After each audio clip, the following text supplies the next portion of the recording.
तो आज दिल्ली विधानसभा में भी तकरार देखने को मिल रही है क्योंकि वहां पर बजट आज पेश होना था दिल्ली का, लेकिन एलजी दफ्तर से फाइल नहीं पास होने का आरोप आपने लगाया है, जिसकी वजह से सियासी दंगल देखा जा रहा है। गृह मंत्रालय से मंजूरी नहीं मिली है, केजरीवाल का आरोप है। उन्होंने कहा कि बजट पेश करने में एलजी रुकावट डाल रहे हैं।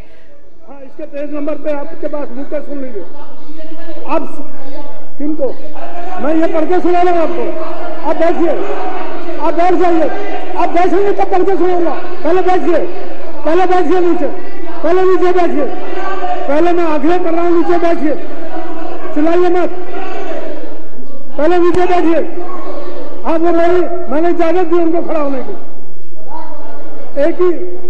एक question involving a breach of privilege और contempt either of a member or of the house of a committee thereof may with the consent of the speaker.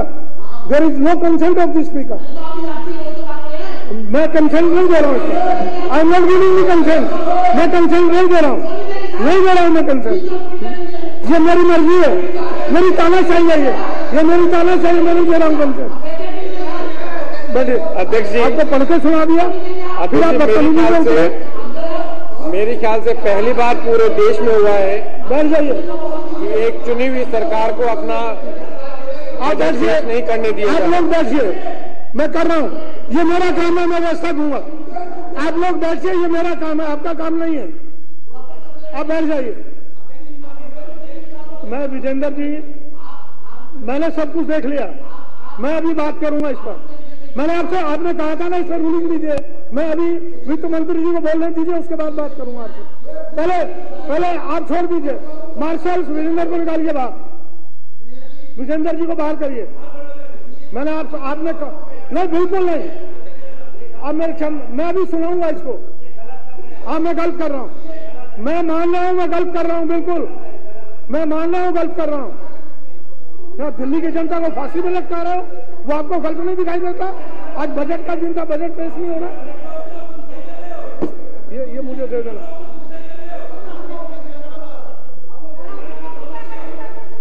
जाइए। हाँ, मैं मेरे से बात करेगा, मैं बात करूंगा, बात करिएगा मेरे से, अभी लूंगा इसको। शोर मचाने से अध्यक्ष जी, मेरे ख्याल से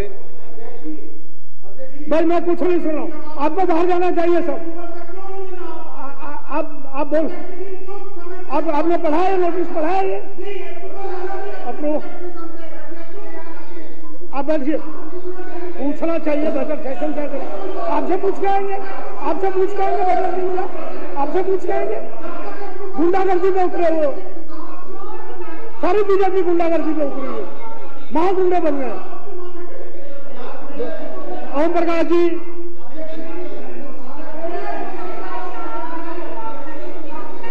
आप चिल्लाइए मत।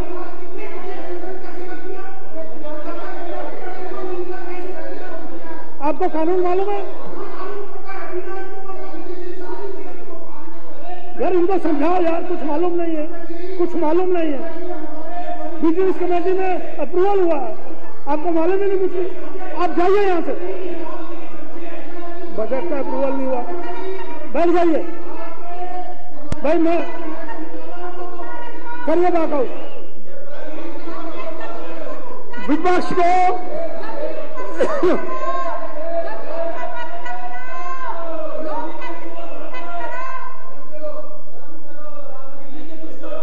विपक्ष को अन्याय करने के बाद अपने अन्याय की आलोचना सुनने की आदत खत्म है, और इसलिए वो वॉकआउट के अननेसेसरी शोर मचाया है। मैं इसकी घोर निंदा करता हूं। माननीय वित्त मंत्री जी। अध्यक्ष जी, मेरे ख्याल से पूरे देश में और मेरे ख्याल से इतिहास में पहली बार हुआ है कि कोई चुनी हुई सरकार को अपना बजट पेश नहीं करने दिया जा रहा। बड़े दुख के साथ मैं इस सदन को,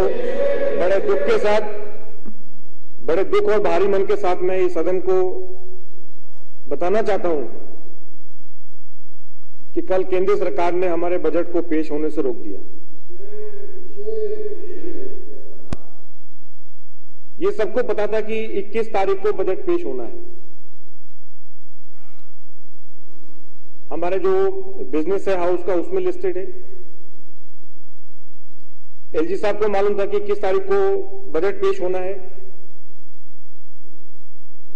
10 तारीख को पूरा बजट और कंप्लीट डॉक्यूमेंट्स के साथ एमएचए को जो लॉ की रिक्वायरमेंट है, एमएचए को पूरा बजट भेज दिया गया।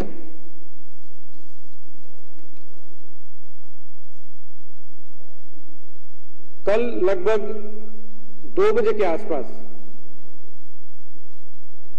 मुझे मालूम चला कि एमएचए ने कुछ क्वेरी रेज की है, तो तुरंत मैंने चीफ सेक्रेटरी से बात की, जो प्रिंसिपल फाइनेंस सेक्रेटरी हैं उनसे बात की कि भाई क्या एमएचए ने भेजा है।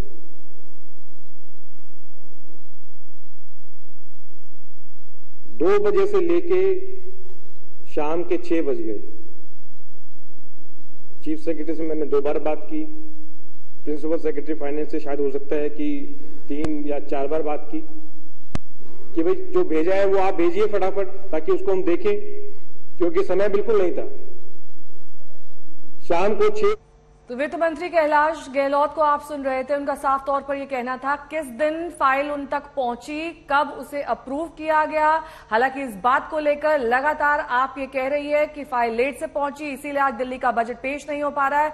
और ये बात दरअसल लगातार आपकी ओर से कही जा रही है कि एलजी उनके काम में बाधा डालते हैं, जबकि एलजी दफ्तर से ये सवाल पूछे जा रहे हैं कि प्रचार और प्रसार में आखिरकार आपकी सरकार ने दोगुना खर्च क्यों किया है। इस पर अर्पिता वो जवाब दें। जी, और मुझे याद नहीं पड़ता, हो सकता है आप पत्रकारों को अगर याद पड़े तो आप बताइएगा, कि हिंदुस्तान के 75 साल के प्रजातांत्रिक इतिहास में या शायद पूरी दुनिया के इतिहास में ऐसा कभी हुआ हो कि किसी राज्य सरकार का बजट निर्धारित दिन पे आना हो, वित्त मंत्री तैयार हो, राज्य सरकार तैयार हो, बजट बन के तैयार हो और उस देश की केंद्र सरकार उस राज्य के बजट को रोक दे।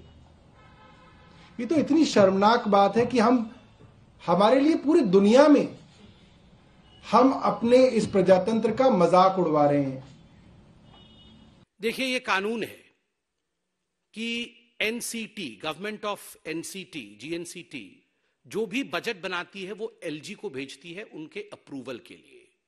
तो इसी माह अर्थात मार्च माह के 9 तारीख को एक अप्रूवल के लिए चिट्ठी दिल्ली सरकार द्वारा एलजी महोदय को भेजा गया कि आप इस बजट को अप्रूव करिए, ये बजट है दिल्ली सरकार का और ये सब कुछ पब्लिक डोमेन में है। 9 तारीख को उसको देखने के बाद तुरंत एलजी साहब ने उसमें 3-4 ऑब्जर्वेशंस, क्योंकि एलजी साहब का ये कानूनन अधिकार है कि वो अपने अधिकारों का प्रयोग करते हुए अपने ऑब्जर्वेशंस लिख सकते हैं। वो बाइंडिंग नहीं होता है, वो ऑब्जर्वेशंस होता है। तो लगभग 3 या 4 ऐसे ऑब्जर्वेशंस एलजी साहब ने उस पे लिखे। हमारा बजट 10 तारीख को तैयार होके एमएचए को भेजा जा चुका है। केंद्र सरकार को हमने 10 मार्च को भेज दिया, 11 दिन पहले भेज दिया, और एमएचए से कुछ क्वेरीज लगा के उसको 17 तारीख को वापस भेजा केंद्र सरकार ने। किसको भेजा? वित्त मंत्री को नहीं भेजा, मुख्यमंत्री को नहीं भेजा, मुख्य सचिव नरेश कुमार जी को भेज दिया। कौन मुख्य सचिव है? जिनके ऊपर कई महीनों से आरोप लग रहा है कि दिल्ली की चुनी हुई सरकार के काम रोकने के लिए वो हर प्रयास कर रहे हैं। उन मुख्य सचिव को वो पत्र 17 तारीख को भेजा गया। 3-4 ऑब्जर्वेशंस के साथ एलजी साहब ने ये फाइल चीफ मिनिस्टर को भेजा, दिल्ली गवर्नमेंट को भेजा। फिर दिल्ली गवर्नमेंट ने इस फाइल को एमएचए के पास भेजा, मिनिस्ट्री ऑफ होम अफेयर्स, क्योंकि एक कानून है कि कोई भी बजट जब स्टेट का पारित होता है तो महामहिम राष्ट्रपति का एसेंट होना चाहिए, कंसेंट होना चाहिए, उनसे परमिशन लेना है।